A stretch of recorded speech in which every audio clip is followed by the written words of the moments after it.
get this remark quite a bit, and my suggestion would be to, first of all, tell him, like if Audrey came to me and said, hey, I would love to just give this a try, but you follow that up with, for a time duration, for 4 weeks, so 4 days. 1 day a week, you pick your day, let's say it's Sunday.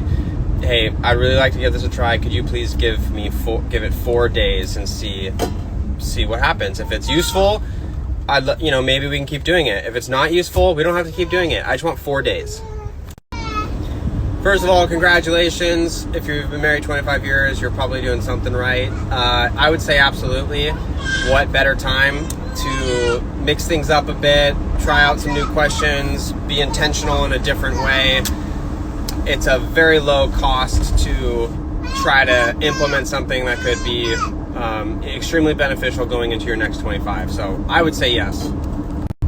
If your spouse hates journaling, be the one to do the actual writing or do the actual journaling of it. So either she doesn't have to or he doesn't have to. But what they shouldn't hate is having a simple conversation with you, like finding out what brought you joy or what they can do for you that week. Answering the questions should be pretty easy, but just tell them you don't have to do the journaling. I'll do the writing, and see how that goes.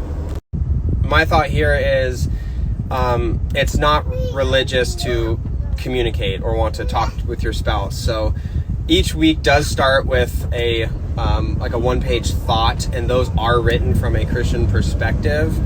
And then one of the questions is, how can I pray for you that week? But that's a very broad, multi-religious, multi-thought. It doesn't really matter where you fall in the human spectrum. I think that's a really healthy question to ask, your spouse or the person you love. So that being said, I would say no, not at all. It's just a communication tool.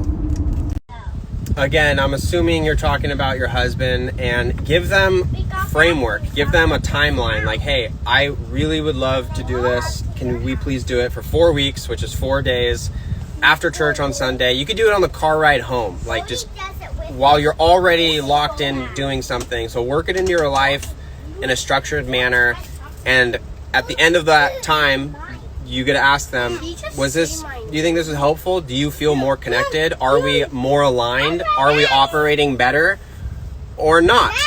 And I think it's going to be a yes, in which case you might keep on doing it. But that's my suggestion for this.